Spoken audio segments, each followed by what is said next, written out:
Vacation time નજીક આવી રહ્યો છે. ભારતીયો વિદેશ ફરવા જશે, વ્યવસાય માટે જશે કે પરિવારને મળવા જશે, ત્યારે વિદેશ જતા લોકો માટે મોટી મુશ્કેલી આવતી હોય છે વિઝાની. ઘણી વખત વિઝા રિજેક્ટ થતા તેઓ વિદેશ નથી જઈ શકતા.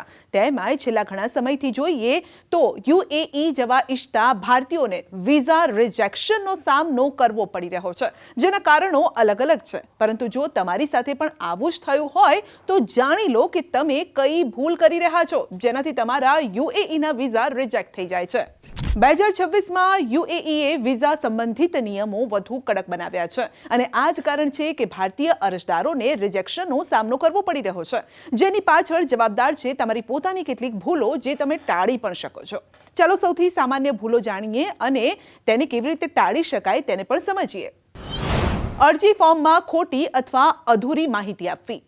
સૌથી સામાન્ય ભૂલ એ છે કે સાચું નામ, જન્મ તારીખ, પાસપોર્ટ નંબર અથવા તો રાષ્ટ્રીયતા ન ભરવી. નાની ભૂલો અથવા તો ખાલી જગ્યાઓ પણ રિજેક્શનનું એક કારણ બને છે, જેને ટાળવા માટે ફોર્મ ભરતા પહેલા તમારા પાસપોર્ટ સામેની બધી જ માહિતી 3 વાર ચકાસી લેજો.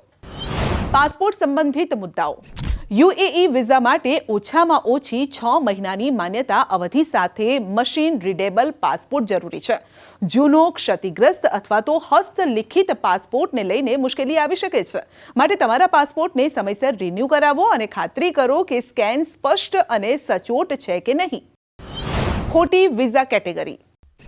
જ્યારે તમારો હેતુ વ્યવસાય અથવા તો કાર્ય હોય ને તમે જો ટુરિસ્ટ વિઝા માટે અપ્લાય કર્યું હોય તો પણ વિઝા રિજેક્ટ થઈ શકે છે, માટે તમારી સફરનો હેતુ સ્પષ્ટ કરો અને યોગ્ય વિઝા શ્રેણી પસંદ કરો. નબળા નાણાકીય દસ્તાવેજો.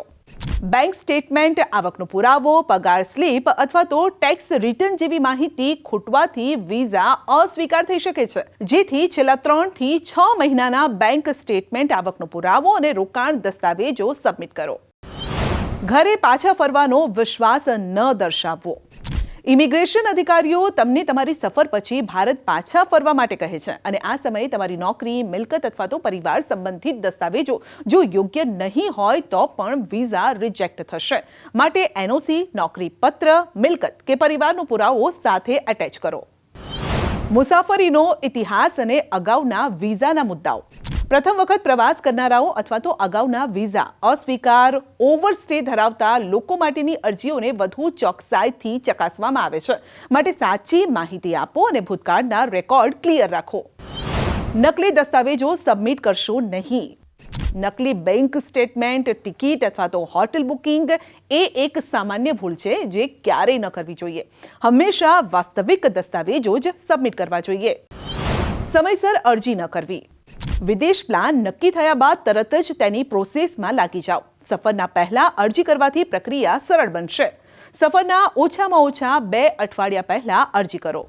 અને અંતમાં એક નાની સૂચિ યાદ રાખશો તો વિઝા રિજેક્શનમાંથી બચી શકાશે, માટે આ ચેકલિસ્ટ પણ ચેક કરી લેજો. પાસપોર્ટની વિગતો 100% સાથે મેળ ખાતી હોવી જોઈએ. પાસપોર્ટ 6 મહિનાથી વધુ સમય માટે માન્ય હોવો જોઈએ.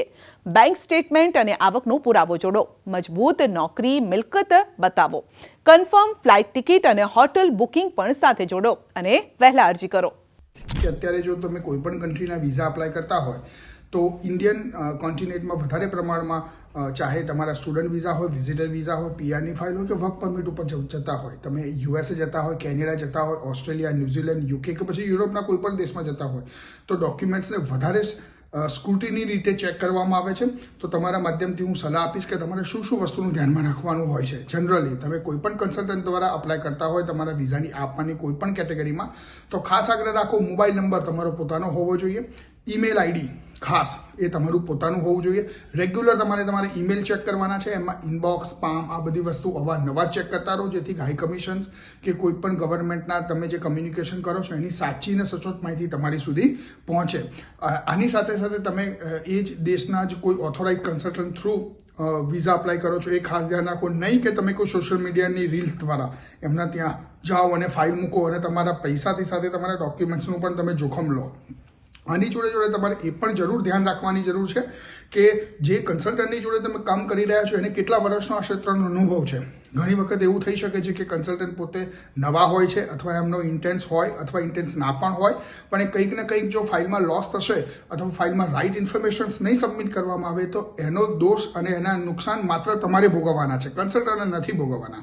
તો આના ખાસ ધ્યાનમાં રાખો અને આની સાથે લેટેસ્ટ અને અપડેટ માહિતી માટે જે તે કન્ટ્રીની કોન્સ્યુલેટ હોય એની જ વેબસાઇટને ઓથોરાઇઝ માનવામાં આવે છે, તેની વેબસાઇટ અને એના ન્યૂઝ અવારનવાર ચેક કરતા રહો.